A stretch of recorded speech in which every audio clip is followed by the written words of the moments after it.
तो गाइस अभी भी मैं डर रहा हूँ बट हेलो, एक बहुत ही अच्छा लड़का है जो अपने बलबूते पर कुछ करना चाहता है।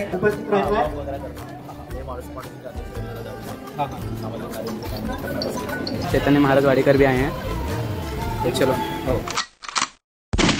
सो हेलो नमस्कार गाइज, मैं जा रहा हूँ आज इचलकरंजी में फॉर्चून प्लाजा में। तो मतलब मैसेज भी आ रहे हैं, तो उधर बुलाया है मुझे और फिर हम वहाँ पे जाके व्लॉग शूट भी करने वाले हैं। तो चलो रेडी हो गया, तो अभी जा रहा हूँ, चलो।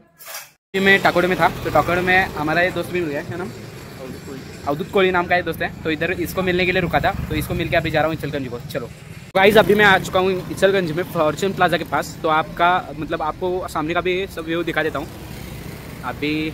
तो इधर आ चुका हूँ, तो चलो अंदर चलते हैं, फिर बोलते हैं क्या क्या होता है उधर, क्या क्या होगा वो देखते हैं, चलो। सो गाइज शो शुरू हो गए हैं बट हमें आने को देर हो चुकी है। तो अभी हम जाएंगे सीधा ऊपर, तीसरी मंजिल पे उधर शो चालू है। तो मैंने फ़ोन किया था इंदुलकर महाराज जी को, तो उन्होंने कहा डायरेक्ट आप ऊपर आ जाइए। तो चलो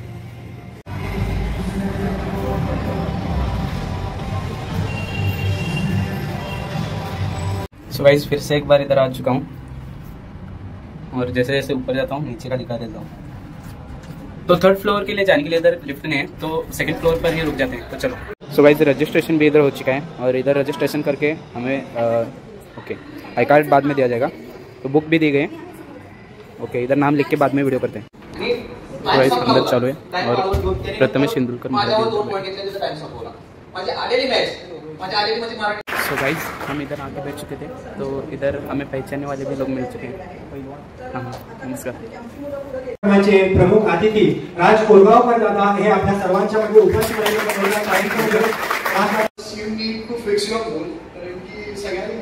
जे तुम्हाला गोल तुम्ही सेट करणार आहे, तुमच्या जर दिवसभर 24 आवर्स तेच डोक्यात राहिलं तर कन्सिस्टंटली तुम्ही डायरेक्ट त्यामध्ये होऊनच जात आहे. विदाउट डिस्ट्रॅक्शन्स काहीच नसतील तुमच्यामध्ये, फक्त तुम्ही त्यामध्येच फोकस ठेवला तर कन्सिस्टंटली आपोआप तुम्ही होतच जाणार. फक्त डिस्ट्रॅक्शन्स नसले तर 100% तुमचं गोल तुम्ही सॅक्रिफाईस करू शकतो. थोडं गोष्टी खूप सॅक्रिफाईस करायला लागतात त्यामध्ये, पण होऊन जाते 100%.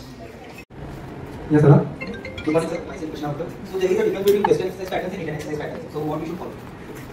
वेस्टर्न मध्ये आणि इंडियन एक्सरसाइज मध्ये डिफरन्स आहे असं यांचं म्हणणं आहे. कारण पाश्चात्य संस्कृतीमध्ये फॉरेनच्या देशामध्ये जे आहेत ते वेगळ्या प्रकारे पूर्ण एक्सरसाइज आहे ते करतात आणि आपल्या भारतामध्ये जी ट्रॅडिशनल एक्सरसाइज आहे ती वेगळा आहे. तर कोणता फॉलो करणं हे चांगलं आहे, की जिमला जाऊन व्यायाम करणं की आपण जसं कुस्तीच्या आखाड्यात जाऊन व्यायाम करणं, दोन्ही पैकी कोणतं चांगलं.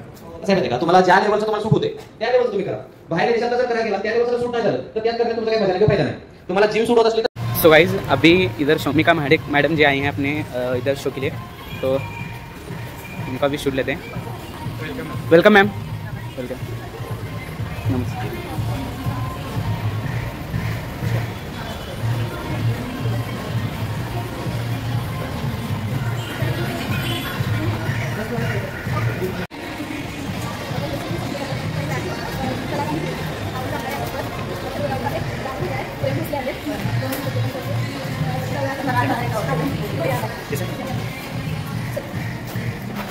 तो गाइस अभी भी मैं डर रहा हूँ बट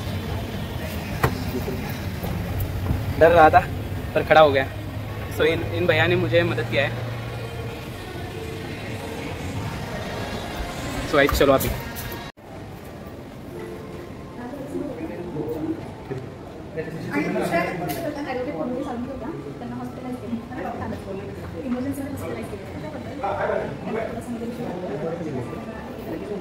मैम भी आ चुके हैं बट हमें स्लो बोलना चाहिए क्योंकि उधर बात भी चल रही है। तो व्लॉग आगे कंटिन्यू करते हैं, तो आगे देखिए क्या क्या होता है, चलो। सो मैम मैं डेली व्लॉगर हूँ, तो मतलब जो अभी व्लॉग होते हैं वो व्लॉग एडिट करके अपलोड करता हूँ। मेरा एक चैनल था 2K वाला, पर वो टर्मिनेट हो गया शायद। फिर अभी तीन साल मैंने उस पर मेहनत की थी, फिर अभी फिर से एक नई भरारी ले ली है। तो इसमें मैंने खुद का दम लगा के अभी 2 या 7 दिन में अभी मैंने 100 प्लस सब्सक्राइबर्स आगे गेन कर लिए। तो अभी मतलब इस शो के लिए मुझे प्रथमेश महाराज जी है ना, उन्होंने बुलाया था, तो ये व्लॉग देना चाहता हूँ आपके लिए, ओके ना, ओके। सो मैम भी आप हमें सपोर्ट कर रहे हैं, तो आप भी हमें सपोर्ट कीजिए। सो मैम एक बार प्लीज़ आप इनको चैनल को सब्सक्राइब करने के लिए कहें। हेलो, एक बहुत ही अच्छा लड़का है जो अपने बलबूते पर कुछ करना चाहता है, आपको कुछ नई इन्फॉर्मेशन देना चाहता है। जो कुछ भी वो देखता है, महसूस करता है, वो आपके साथ शेयर करना चाहता है। तो मैं आप सभी से दरख्वास्त करती हूँ कि इसके चैनल को आप ज़्यादा से ज़्यादा सब्सक्राइब कीजिएगा। Okay, thank you ma'am, thank you so much. तो अभी व्लॉग आगे बढ़ते हैं और क्या क्या होता है सब देखते हैं। और महाड़ी परिवार को, इन परिवार को ना मैं पहले से ही चाहता हूँ उनका, क्योंकि सब मतलब सब तरफ से सबको हेल्प करने वाला ऐसा पहला मेरे को ऐसा कुटुंब लगा जो सबको यार दिल से मदद करता है। बेस्ट।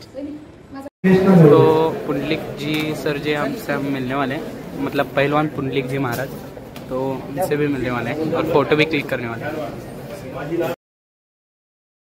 और हमने प्रेरणा स्थान माना था और हमारे प्रेरणा स्थान मतलब इंदुलकर महाराज जी वो भी आए हैं और उन्होंने खास करके हमें इन्वाइट किया है, इसके लिए बहुत बहुत शुक्रिया।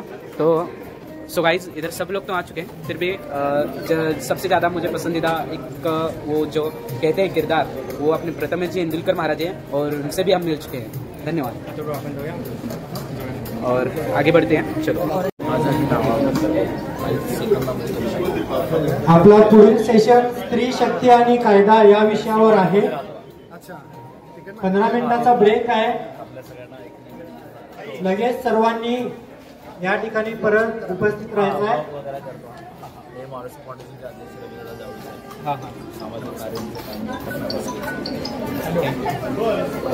यूट्यूबला डेली ब्लॉग असतात, त्यामध्ये आपला हा ब्लॉग येतोय। ब्लॉगला प्लीज चॅनलला सबस्क्राईब, शेअर, लाइक, कमेंट व्हायलाच पाहिजे, मारूस की फाउंडेशन। ओके, चलो। इधर नाश्ते के भी मतलब इंतजाम किया गया है, व्यवस्था की गई है, तो सभी लोग अभी नाश्ता तो कर रहे हैं।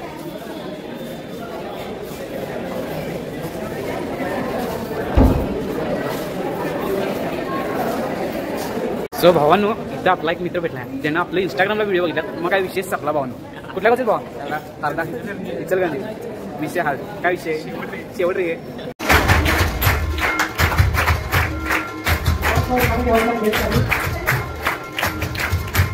सोशल वेलफेअर फाउंडेशन प्रस्तुत युवा संवाद सर्व पहिले या कार्यक्रमाची हा दुसरा सत्र आणि या दुसऱ्या सत्रामध्ये मार्गदर्शन करण्यासाठी आपल्या सर्वांच्या मध्ये आज सौ शोभिका अमल महाडिक यांनी, त्याचबरोबर सौ राणी बाळासाहेब पाटील यांनी आज आपल्या सर्वांच्या मध्ये उपस्थित आहेत। मॅडम, आता आम्ही असा भाव नाही मानणार की आमच्याकडे वेळ नव्हता तरी आम्ही तुमच्यापर्यंत आलो। आम्ही हावरटासारखं सकाळपासून विचारून तुमच्यापर्यंत आलो की कधी चालू होते। मी 9:30 पासून संकल्पित आहे, वेळ जायला पण इकडे तिकडे फिरत राहिलो। म्हणजे तुमच्या कामाची ह्यावरून ती उंची आणि आल्यावर यांनी मला टोमणा मारला की मी फारच तुमची वाट बघितली। म्हणजे नावही लक्षात ठेवा की तुमचा कार्यक्रम हा दर्जाचा आहे आणि आम्हाला म्हणण्यापेक्षा ह्या देशाला अवघी मॅडम या कार्यक्रमाची गरज आहे। आज मनापासून मी आयोजकांना धन्यवाद देते। माहिती होतं की मी बोलायच्या आधी राणीताई बोलल्या की त्या पूर्ण विषयाला खांदा देईल, म्हणून मी आग्रह केला की त्या बोलू देत, म्हणजे मला बोलायला कमी मिळेल।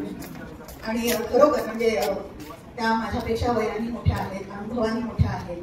त्यांचं मी जेव्हा जिल्हा परिषद अध्यक्ष होते त्यावेळेस त्या सरपंच होत्या आणि आम्ही एकत्र कार्यक्रम खूप केलेले, त्यावेळेस मला बरंच काही त्यांच्याकडनं शिकायला मिळालं।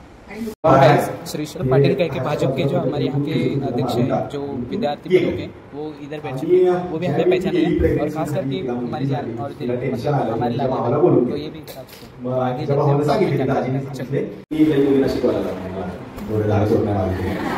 पण मुलांना मला खास करून सांगायचं की तुमच्या बहिणी आहेत, तुमच्या आता मोठे झाले, तुमचे लग्न होते, बायका असते, मग त्या मुलींना स्त्रियांना एक छोटीशी गोष्ट पाहिजे असते, छोटीशी इज्जत। आपण तेवढंच द्यायचं, बाकी जरा काय शिकवायची गरज नाही। जगावर राज्य करायचं बुद्धी या बायकांकडे आहे, आपल्याला काय करायचं नाही। जे म्हणतोय वाक्य आतापर्यंत म्हणत आलं की स्त्रियांनी ती म्हणतात ना पुरुषाच्या मागं उभं राहिलं की पुरुष सक्सेसफुल होऊ शकतोय, मी म्हणतोय स्त्रियांनी पुरुषाच्या पुढे उभं राहिलं तर पुरुषांना कधीच अडचणी फेस करायला लागत नाही। आपण कुठलेही महाराष्ट्र भाषण चालू करतोय त्याच्या अगोदर आपण छत्रपती शिवाजी महाराजांचं नाव घेतो, पण आपण ही गोष्ट कायम विसरतोय की छत्रपतींना घडवणारी ही एक महिला होती, त्या मासाहेब होत्या, मासाहेब होत्या म्हणून शिवाजी महाराज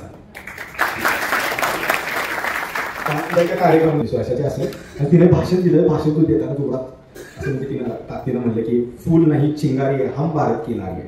त्या वाक्यात थोडंसं मी बदल करेन, तुम फूल भी हो और चिंगारी भी, तुम भारत की नारी। खूप खूप धन्यवाद दादा। मित्रांनो, हाँ प्लीज मॅडम. फक्त एक वाक्य होतं की तुमची लग्न असतील. आता एक पण असण्याची अवघड शक्यता आहे कारण त्या संख्या ज्या कमी व्हायला लागल्यात स्त्री शक्तीच्या. ते थोडं भाडे पहिली इथं आहेत म्हणून अधोरेखिती गोष्ट करते. 1000च्या पाठीमागे आल्याने अवरेज 150 मुली कमी करते. जर ती शक्ती असेल, ती ऊर्जा असेल, ती त्या घरचा कणा असेल, ती त्या घरामधली आई असेल, त्या घराची पंथी असेल, ज्योत असेल भाषणापासून, तर तिला मारण्याचं धाडस का? हा प्रश्न प्रत्येकानं आपल्या आपल्या पातळीवर आपल्याला विचारणं फार गरजेचं आहे. आणि ही जी आज भ्रूण हत्येचा विषय सगळी म्हणतात कमी आला तरी थोडासा आपल्याला चिंतन केलं पाहिजे. तो जेवढा म्हणतो तेवढा कमी आलेला नाही. आपल्या सगळ्यांच्या चुकीनं वेगळ्या पायद्यानं आपल्यामध्ये साहेब 1000 मुलांच्या पाठीमाग 150 मुलं बिन लग्नाची राहणार आहेतच. व्यासपीठ महत्वाचा है. लंच का भी टाइम हो गया है, तो लंच का भी इधर बहुत परफेक्ट मतलब नियोजन बनाया गया है.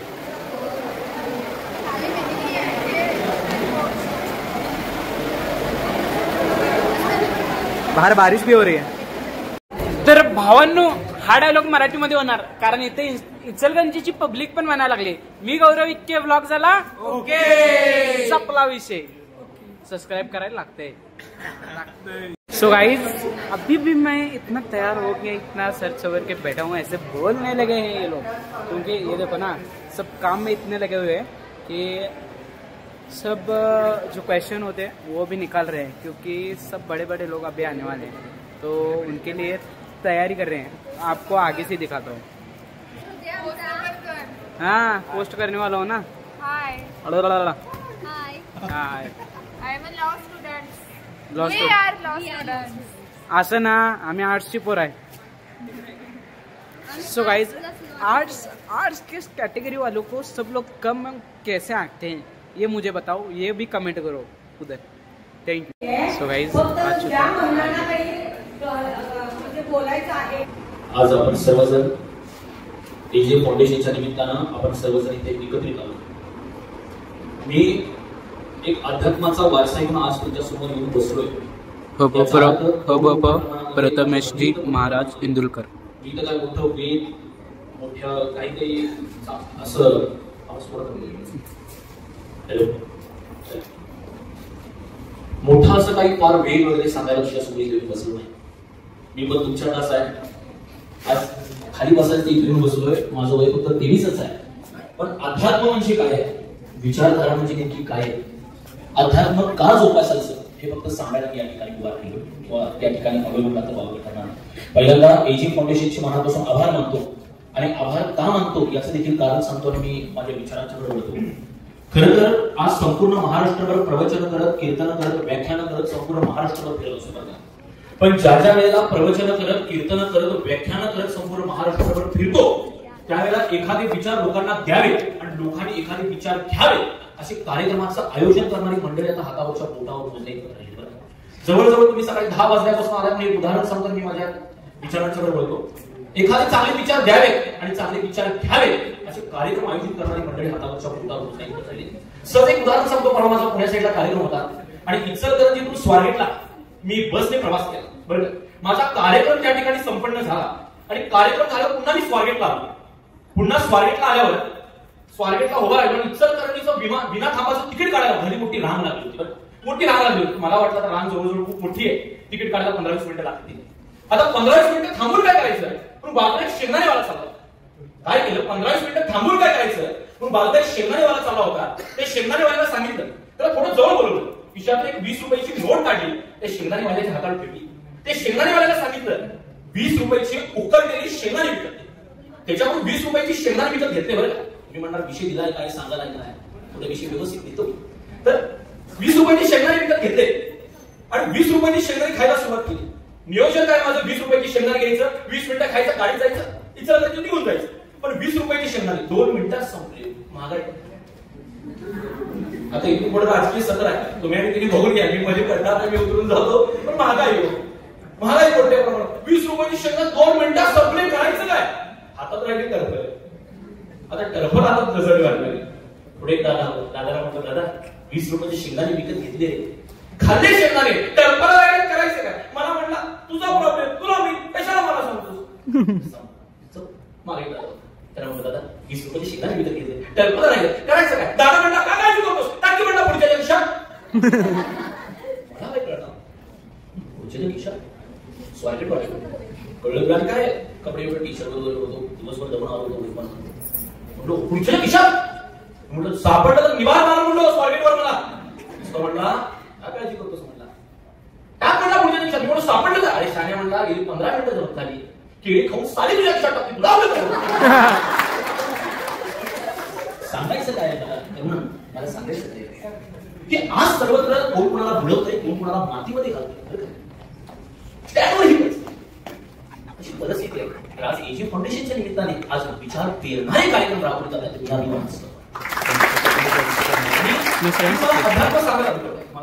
मला बोलायचं म्हणजे आपण प्रश्न आमचे चैतन्य महाराज यायला गेले मी सगळे नंतर आपण कार्यक्रम पण मला अध्यात्म म्हणजे काय सांगायचं आज आमच्या आजी आहे इथं किंवा इथं माता भगिनी मोठ्या प्रमाणामध्ये तरुण आहेत मोठ्या प्रमाणामध्ये अध्यात्म म्हणजे काय सरळ सोपी अध्यात्माची व्याख्या आहे म्हणजे कुठं रोज सकाळी उठायचं वेद वाचायला बसायचं नाही हो रोज सकाळी उठायचं दिवसभर नाम जप करायचं नाही हो अध्यात्म म्हणजे काय आहे आम्ही पूर्वी काळ होता काय अध्यात्म कसं आहे आणि तरुणांना कसं रुजवलं पाहिजे वेळ वेळ आहे ना अध्यात्मासाठी तरुणांना लहानपणापासून लावलं पाहिजे कसं लावलं पाहिजे आज तुम्ही सर्वजण उपस्थित आहेत तरुणांना कसं अध्यात्म म्हणजे काय सकाळी रोज आम्ही ज्यावेळेला खेळायला जायचो ना तेव्हा आमची आई काय करायची आम्ही पठाणाला जायचो तेव्हा आमच्या आई आम्हाला 7 वाजता हातात धरून घेऊन यायची आजी त्यांनी केलंय आपल्या पोरग्याला नातवाला 7 वाजता घरी घेऊन यायची पोरग्याला हातपाय धुवायला लावायची पोरगा हातपाय धुवून झाल्यावर आई हाताला धरून देवासमोरून उभी करायची आणि बाळाला म्हणायची बाळा शुभम करोती म्हण शुभम करोती म्हणजे काय बाळाला माहिती नसायचं पण बाळ शुभम करोती म्हणायचा आणि इथून हे अध्यात्म चालू झालं इथून संस्कार केले मला आवडून सांगतो का शर्टाचं पहिलं बटन चुकलं ना बाकीची बटणं आपोआप चुकतात चुकवावी लागत नाही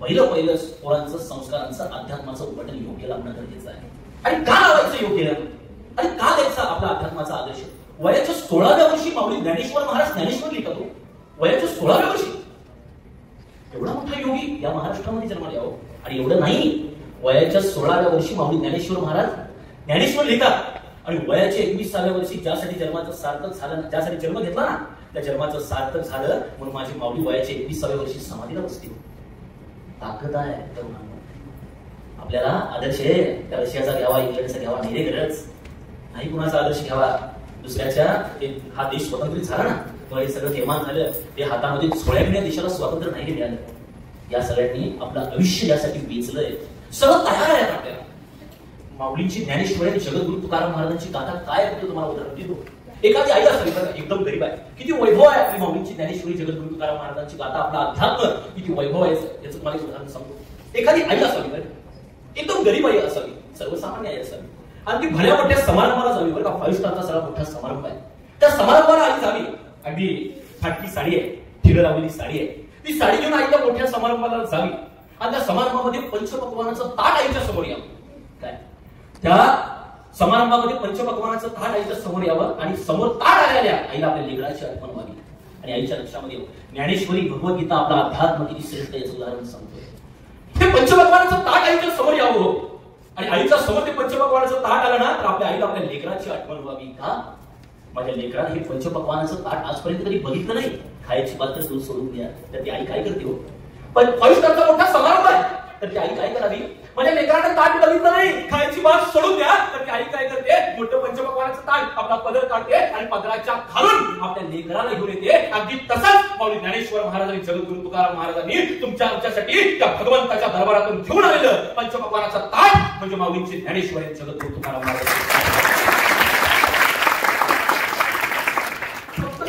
उदयमंत्री विलासमान केलेलं आज एक ओळीवर ना परदेशातले लोक माऊलींच्या एक ओळीवर पीएचडी करतायत बरं का पीएचडी करतायत निदान आम्ही वाचली तरी पाहिजे आज सकाळपासून थोडं दमलाय मग तुम्हाला एक उदाहरण सांगतो बरं जवळजवळ 10 वाजल्यापासून तरुण आले तिथं खरं तर तरुणांचा रविवारचा दिवस आहे रविवारच्या दिवसामध्ये तरुण इथे विचार ऐकायला आले तुम्हाला एक सांगतो एकदा शाळेमध्ये गुरुजींनी सोन्याला सांगितलं सोन्याला म्हणाले पोरं आमची कुठे पडली गुरुजींनी सोन्याला सांगितलं अरे सोन्या माऊलींनी अरे वयाच्या 16व्या वर्षी ज्ञानेश्वर लिहिली रे आज लेखा तुझं वय 18 झालं आयुष्यात तू काय लिहिलाच का नाही घ्यायची वाचून वाचलायच तरी का नाही सोन्या म्हणतोय पोरं पुढची गेली वर्षी पहिला गुरुकुल शिक्षण पद्धती बरं ही सुद्धा अध्यात्म आहे ही गुरुकुल शिक्षण पद्धती होती गुरुकुल शिक्षण पद्धती म्हणजे काय समोर एखादा गुरु दिसले तर आदरभाव वाचायचा ओके एकलव्यांनी आपल्या गुरुसाठी अंगठा काढून दिला हो तसा ही गुरुभक्ती आहे यांची गुरुकुल शिक्षण पद्धती होती पहिला गुरुकुल शिक्षण पद्धती समोर गुरु दिसली तर पोरांना आदरभाव असायचा पोरं नतमस्तक व्हायची त्यांच्या समोर चौकामध्ये गुरु दिसले ना, पूर्वीच्या काळामध्ये प्रथा होती, चौकात गुरु दिसले तर पोरं वाटा बसायची. काळ होता पूर्वीच्या काळात, बरोबर आहे ना? सर आणि सर्वांना माहितीये, पूर्वीच्या काळात चौकात गुरु दिसली तर पोरं वाटा बसायची. आता काळ इतका बदलला आहे, चौकात पोरं दिसली की गुरु वाटली. हे झालं का? हे झालं का? हा विरोधाचा भाग सुद्धा हे झालं का? आम्ही आमची विचारधारा नाही सांगितली, आम्ही आमचं अध्यात्म प्रमाण नाही सांगितलं. मी मगाशी सांगत होतो की अरे वयाच्या 18व्या वर्षी 16 वर्षी माऊली ज्ञानेश्वर महाराज ज्ञानेश्वर लिहितात. तुझं वय 18 झालं, आयुष्यात तू काय लिहिलायस का? निदान वाचलायच का नाही? पोरं पुढची आमची आता गुरुकुल शिक्षण पद्धती नाही राहिली. पोरं आमची पुढची पोरं गुरुजींना म्हणतात, गुरुजी मला माहितीये माऊलींनी वयाच्या 16 वर्षी ज्ञानेश्वर लिहिली, माझं वय 18 झालं, मी आयुष्यात काय लिहिलं नाही, वाचलं नाही, मला मान्य आहे. पण गुरुजी मी असंही ऐकून आहे, मी एवढं नाही ऐकून की माऊलींनी वयाच्या 16 वर्षी ज्ञानेश्वरी लिहिली. गुरुजी मी असंही ऐकून आहे की माऊलींनी वयाच्या 21व्या वर्षी समाधी घेतली, तुम्ही अजून इथंच. ही परिस्थिती आहे. ही परिस्थिती काय आहे? त्याचं कारण काय? आपण आपला अध्यात्म तरुणांच्यामध्ये घुसवलं. आणि अध्यात्म म्हणजे काय आहे? संतांनी काय सांगितलंय? जगद्गुरु तुकाराम महाराज काय म्हणतात? जे का रंजले गांजले त्याची म्हणे तुमची साध ओळखावा देव तेची ओळख जाणावा. काय म्हणतात? सो गाइस इधर हबप महाराज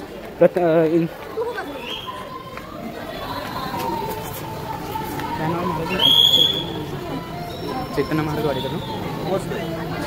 सो गाइस इधर चैतन्य महाराज वाडेकर भी आए हैं, तो चलो आओ.